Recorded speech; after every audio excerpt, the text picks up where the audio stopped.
Malayalam big boss season 7 ലൈവിൽ ഇപ്പോൾ നടന്നുകൊണ്ടിരിക്കുന്ന അനുമോൾ, ആദില, നൂറ, അതേപോലെ തന്നെ നമ്മുടെ ലക്ഷ്മി ഇപ്പോൾ ഇവരുടെ കൂടെ ചേർന്നിട്ടുണ്ട്. ലക്ഷ്മി അപ്പോൾ ഇവരുടെ കൂടെ ഇരുന്ന് സംസാരിക്കുകയാണ്. ആദ്യം പറയുന്നത് ഷാനവാസിനെ കുറിച്ചാണ്. നിങ്ങൾ മെയിൽ ഷോവനിസ്റ്റ് എന്ന് ഷാനവാസിനെ കുറിച്ച് പറഞ്ഞത് ഷാനവാസിന് അത് ശരിക്കും കൊണ്ടിട്ടുണ്ട്. കാരണം അതുകൊണ്ടാണ് ഇന്ന് ഈ ബിഗ് ബോസ് വീട്ടിൽ അത്രയും പൊട്ടിത്തെറിച്ചത് നിങ്ങൾക്കെതിരെ. എന്താണെങ്കിലും ഷാനവാസ് ഭയങ്കര ഇമേജ് കോൺഷ്യസ് ആണ്. അയാൾക്ക് അങ്ങനെ എന്തെങ്കിലുമൊക്കെ പറയുക എന്ന് പറയുന്നത് ഇവിടെ നിന്ന് എലിമിനേറ്റായി പോകുന്നതിൻ്റെ അത്രയ്ക്കുള്ളൊരു തുല്യമായിട്ടുള്ള കാര്യമാണെന്ന് ലക്ഷ്മി പറയുന്നുണ്ട്. കാരണം അയാളെക്കുറിച്ച് ആരെങ്കിലും എന്തെങ്കിലുമൊക്കെ ഒന്ന് പറഞ്ഞു കഴിഞ്ഞാൽ പിന്നെ പുള്ളിക്കാരന് സഹിക്കാനേ പറ്റില്ല, അങ്ങനെയൊക്കെയുള്ള ആളാണെന്ന് പറയുന്നുണ്ട്. അപ്പം നൂറ് പറയുന്നുണ്ട് പുള്ളിക്കാരൻ ഇമേജ് കോൺഷ്യസ് ആണോ എന്ന് ചോദിക്കുന്നുണ്ട്.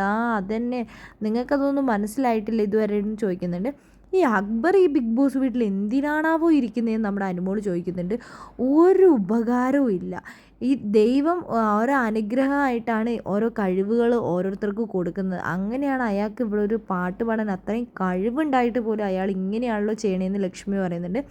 ലക്ഷ്മി പറയുന്നുണ്ട് അയാൾക്ക് ഭയങ്കര വിചാരമാണ്, അയാൾ വലിയ എന്തോ സംഭവമാണ്. അപ്പോൾ അതിലെ നൂറേം കൂടെ പറയുന്നുണ്ട് അയാൾ ഞങ്ങളോട് ഒരു ദിവസം പറഞ്ഞിട്ടുണ്ട് ഈ ചെരുപ്പ് ഫാക്ടറീൻ്റെ ടാസ്കും അതേപോലെ തന്നെ എന്നെ ആ ഒരു ഗസ്റ്റുകളെല്ലാം വന്നു കഴിഞ്ഞപ്പോൾ ആ ഹോട്ടലിൻ്റെ ഉടമയൊക്കെ ആക്കിയത് ഈ ബിഗ് ബോസ് വീട്ടിൽ അനങ്ങാതിരിക്കുന്ന കണ്ടസ്റ്റൻസിന് വേണ്ടിയിട്ട് ബിഗ് ബോസ് പ്രത്യേകം തയ്യാറാക്കിയ ടാസ്കുകളാണ് നിങ്ങൾക്ക് വേണ്ടി അന്ന് തന്നത് എന്നാണ് അയാൾ പറയുന്നത്. അയാൾ ഭയങ്കര എന്തോ പെഡസ്റ്റലിൻ്റെ മുകളിൽ കയറ്റിയിരുത്തിയിരിക്കുന്ന വലിയ ആളെ പോലെയാണ് ഇരിക്കുന്നത്. അയാൾ വലിയ എന്തോ സംഭവമാണെന്ന് വിചാരം. ലക്ഷ്മി പറയുന്നുണ്ട് എനിക്ക് എന്താണെങ്കിലും ഭയങ്കര സന്തോഷമായി ഈ സാബുമാൻ ഈ ബിഗ് ബോസ് വീട്ടിൽ വന്നിട്ട് ഇന്നത്തെ അവൻ്റെ ആ ഒരു നോമിനേഷൻ അത് നല്ലൊരു നോമിനേഷനായിരുന്നു. എനിക്ക് ഭയങ്കര ഇഷ്ടമായി. എനിക്ക് അവൻ്റെ നോമിനേഷനായിരുന്നു ഏറ്റവും കൂടുതൽ ഇഷ്ടപ്പെട്ടതെന്ന് ലക്ഷ്മി പറയുന്നുണ്ട്.